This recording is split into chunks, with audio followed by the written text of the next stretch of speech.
8. toukokuuta 1954.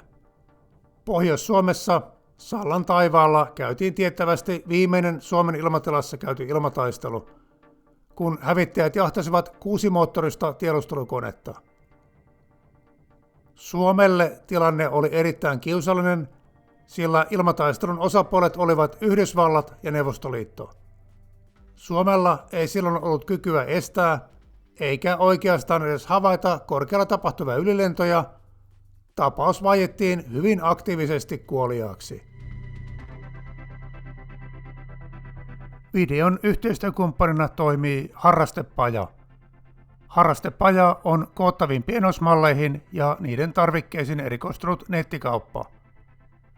Tämä video olisi jäänyt tekemättä ilman heidän apua. Harrastepaja tarjosi erilaisia tarvikkeita, joilla on kuvattu muutamia videon ilmailukohtauksia. Kaiken muun hyvän lisäksi Harrastepaja tarjoaa kanavan katsojille koodilla satunnaista 10% alennuksen tuotteistaan. Tämä etu on voimassa 31. toukokuuta 2024 saakka.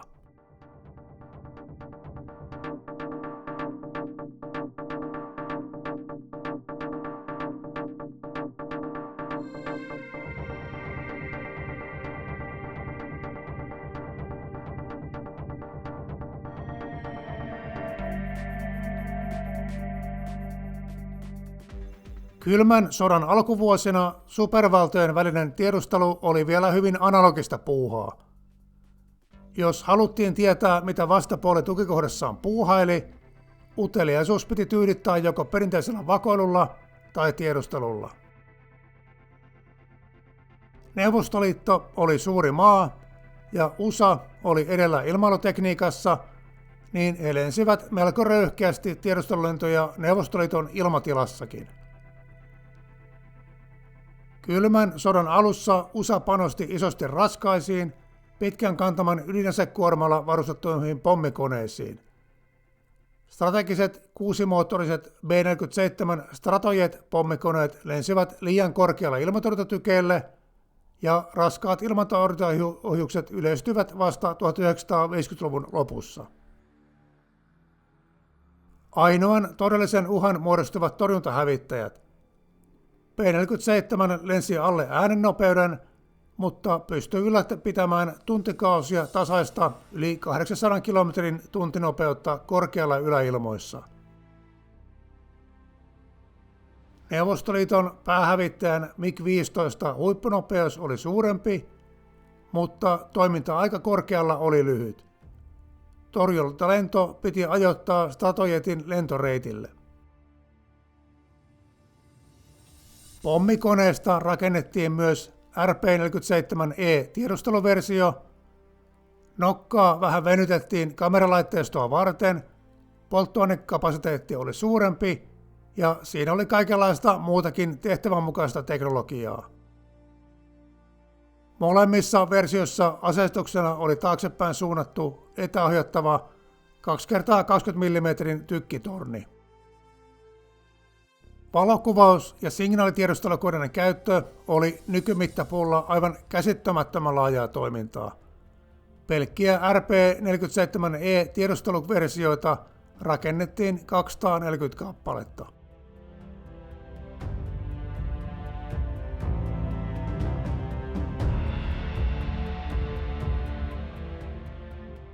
Varhain lauantai-aamuna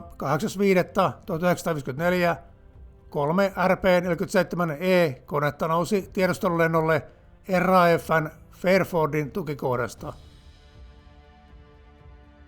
Koneet lensivät löyhässä muodostelmassa Pohjanmeren yllä.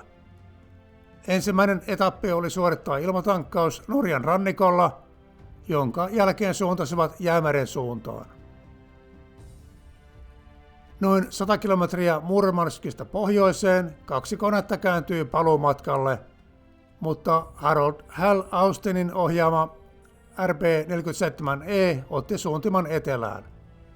Koneen tehtävä oli kuvata 9 eri lentotukikohtaa Neuvostoliitossa. Kone tunkeutui Neuvostoliiton ilmatilaan puolenpäivän aikoihin. Lentokorkeutta oli noin 12 kilometriä. Tiedustelukone jätti peräänsä selvän tiivistysvanan, mitä ei oltu osattu ennakoida sääennusteissa. Lentäessään Murmanskin alueella ensimmäisen lentokentän päältä perämies näki hävittäjiä alapuolella keräämässä korkeutta. 3 mikkiä ilmaantui amerikkalaiskoneen kantaan, mutta eivät hyökänneet kimppuun. Ensimmäinen parvi saattoi olla aseistamaton, tyytyvät vain tunnistamaan tunkeutujan konetyypin ja kansallisuuden. Sama näytti toistuvan Arangelin yläpuolella. 6 mikkiä ilmaantui sen takasektoriin. Hal Austin ei tilanteesta huolestunut. Yli 8 kilometrin tuntinopeudella lentävä kone oli turvassa MiG-15 hävittäjiltä. RP-47 käänsi lounaaseen kohti viimeistä kuvauskohdetta. Tunnelma muuttui äkisti, kun ensimmäinen MiG hyökkäsi takavasemmalta ja amerikkalaiset näkivät valonjuoveen lentävän koneen yli ja ali. Hyökkäävät koneet olivat uudempaa MiG-17 mallia. Se oli teknisesti jatkokehitelmä MiG-15. Suurin muutos oli jälkipoltin ja uudistettu siipirakenne, jotka mahdollisti suuremman huippunopeuden. Koneen tykkiaseistus oli suunniteltu juurikin pommittajia vastaan. 1x37 milliä ja 2x23 millin konetykit. Yllätetyksi joutunut tiedustelukone pudotti lentokorkeutta reilun kilometrin verran ja koneen nopeus kasvoi noin 880 kilometriin tunnissa. Se ei kuitenkaan estänyt seuraavia mikkejä hyökkäämästä takasektorista. Perämies kääntyi operoimaan Pyrstön 20 millin tykkitornilla. Stratojetin tykit tiedettiin epäluotettaviksi ja huonolta näytti nytkin. Tykkien suuntaus-tutkalaite oli epäkunnossa, piti silmämääräisesti yrittää tähdätä etäohjattuja tykkejä. MiGin lähestyessä perätykit suostuvat ampumaan lyhyen sarjan, jonka jälkeen ne jumittivat. Sarja sai kuitenkin MiGin väistämään ja luopumaan hyökkäyksestä. Sama kuvio toistui useamman kerran. MiG-parvi keräsi korkeutta päästäkseen ampuma-asemaan, teki muutaman hyökkäyksen ennen kuin joutuvat kääntymään paluulennolle. Leikistä luopuneiden mikkien tilalle ilmaantuu aina uusi 3 koneen parvi. Stratojetin kaadon aikana mikit saivat vihdoin osuman tiedustelukoneeseen. 23 millin tykinammus osui vasempaan siipeen ja sirpaleet löivät läpi rungosta. Sisäpohden hajosi, UHF-radio jumittui komentokeskuksen radiokanavalle ja polttoainesäiliöön tuli pieni vuoto. Yksi hävittäjä yritti ilmeisesti jopa törmätä tiedustelukoneeseen, mutta sakkasi ja lensi amerikkalaiskoneen alitse niin, että kamerat saivat siitä lähikuvia. Tiedustelukone ei keskeyttänyt tehtävänsä, vaan jatkoi suunnitellulla reitillään. Valokuvattuaan viimeisen kentän kone kääntyi suoraan länteen kohti Suomea, ylittäen rajan Sallan korkeudelta. Kintereellä kärkkyneet mikit kääntyvät kotiin, mutta jälleen uusi 3 hävittäjän parvi ilmestyi takaa ajoon. Ne tekivät muutaman hyökkäyssyöksyn, mutta ilman osumia. Yksi mikki lensi jopa useamman minuutin tyylikkäästi muodostelmassa Stratojetin oikealla siivellä. Lopulta mikit päättivät taka-ajon ja karsivat kotiinsa. Joko ne eivät halunneet loukata Ruotsin ilmatilaa, tai polttoaine oli vähissä. Amerikkalaisten seikkailu ei kuitenkaan vielä ollut päättynyt. Alkuperäisen suunnitelman mukaan sen oli tarkoitus kohdata ilmatankkauskone Stravangerin lähistölle, mutta tiedustelukone oli yli puoli tuntia myöhässä aikataulusta ja ilmatankkeri oli palannut jo tukikohtaansa. Stratojetin radio oli vaurioitunut, eikä sen radiokutsuja kuultu. Sisäpuhelimen mykystyttyä perämies toimi viestien välittäjänä lentäjän ja lentosuunnistajan välillä. miehistö laski, että polttoaine ei välttämättä riitä Englantiin saakka. Kone olisi voinut laskeutua Norjan Stravangeriin, mutta tieto huippusalaista tehtävästä olisi todennäköisesti levinnyt. Jos miehistö hyppäisi koneesta, niin kallisarvoisen tiedusteluaineisto menetettäisiin. Englannissa Bright Nortonin lentotukikohdassa oli valmiudessa varatankkeri, ja päästyään Pohjanmeren päälle Austin alkoi kutsua sitä. Viesti kuului huonosti ja pätkien, mutta tankkauskoneen lentäjä Jim Ringley tunnisti Austinin äänen. Hän pyysi lähtölupaa, mutta lennonjohto ei sitä myöntänyt. Ringley nousi ilmaan siitä huolimatta ja suuntasi kohti tiedustelukoneen oletettua saapumissuuntaa. Stratojet ja KC-97 tankkauskone kohtasivat viime hetkellä, ja Stratojetin tankkeihin virtasi 5500 kiloa polttoainetta. Ilmatankkauksen jälkeen molemmat koneet palasivat kotikentilleen.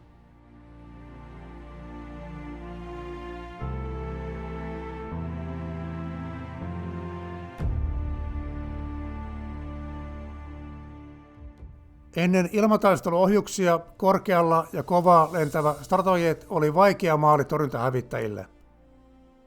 MiG-17, 37 millin ja 23 millin konetykit oli tehokkaita, mutta niissä oli suhteellisen hidas lähtönopeus. Tähtäimetkin vaativat 2-3 sekuntia maalin seuraamista ennen kuin ne näyttivät oikean ennakon. Paras ampumasektori olisi ollut läheltä suoraan Stratojetin takaa, mutta MiGit välttelivät joutumasta tiedustelukoneen perätykkien ampumasektoriin. Hävittäjälentäjäthän eivät voineet tietää, että vihulaisen aseet olivat jumittuneet. MiG-17 kykeni saavuttamaan Stratojetin, mutta siinä mentiin aivan suorituskyvyn rajamailla. Huippunopeudessa lähellä äänivallia ohjaaminen tapahtuu loivina kaarroksina, ja liikehtiessä oli iso riski koneen sakkaamisesta. MiG-17 polttoaine riitti vain hyvin lyhyen lentoon. Yksittäinen hävittäjä pystyy roikkumaan tiedustelukoneen perässä korkeintaan muutaman minuutin. Lentoaika salli käytännössä vain yhden hyökkäyssyöksyn, jonka jälkeen piti palata kotikentälle. Ei ollut uusinta yritystä, että olisi voinut ottaa oppia omista virheistä. Viistosti tehdyt hyökkäykset olivat turvallisempia, mutta todella vaikeita, koska nopeudet olivat suuria. Jos punalentäjät olisivat huomanneet, että konetta voi lähestyä suoraan takaa, niin Stratojet olisi ammuttu palavana soihtuna alas.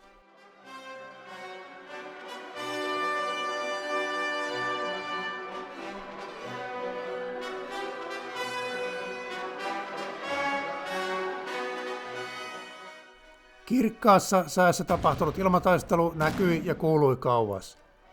Poromiehet kertovat, kuinka taivas välkähteli ja jytisi korkealla Sallan yläpuolella. Uusi Suomi -sanomalehti uutisoi taistelusta ja muut sanomalehdet siteerasivat sitä, mutta Suomen valtio virallinen linja oli painaa asia unohduksiin mahdollisimman tehokkaasti. Alkuun koko tapahtuma kiistettiin, mutta kun lehdistö asiaa tivasi, niin vastaukset olivat ympäripyöreitä selityksiä. Jos tilanne on ollut kuvatun mukainen suurvaltojen keskinäinen kohtaaminen, niin Suomella ei ole halua joutua osalliseksi suurvaltojen välisistä ristiriidoista. Rajavartiolaitoksen mukaan jotakin pamahduksia oli mahdollisesti kuultu, mutta ei tiedetty mistä ne johtuivat. Saattoivat olla jokin sääilmiökin. Puolustusvoimissa kaikki tapahtumaan liittyvät asiakirjat salattiin. Toisaalta salattavaa ei ollut paljoa. Pohjoisessa ei ollut edes tutkakalustoa, jolla ylilento olisi voitu havaita. Suomi oli poliittisesti ja sotilaallisesti pakkoraossa.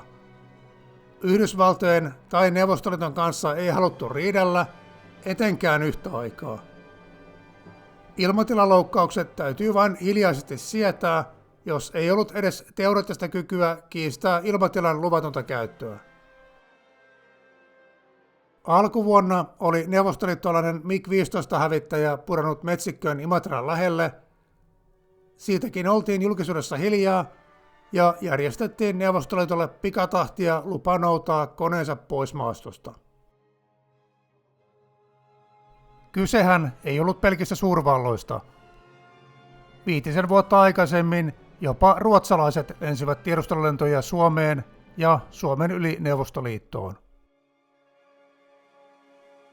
Suomen torjuntahävittäjätilanne oli tapahtuma-aikaan onneton. Ilmavoimat oli lentänyt alkuvuonna vielä sota-aikaisilla Mersuilla. Ensimmäinen sokokranatyyppi oli de Havilland Vampire. Ne operoivat Porista, missä oli tuolloin Suomen ainoa päällystetty kiitorata. Sieltä on Sallaan yli 700 kilometriä, eli Vampiren toimintasateen äärirajoilla. Ja vaikka lentoreitti olisi kulkenut vierestä, niin silti Vampirella ei olisi ollut mitään mahdollisuutta tavoittaa stratojettia, saati sitten haastaa MiG-17.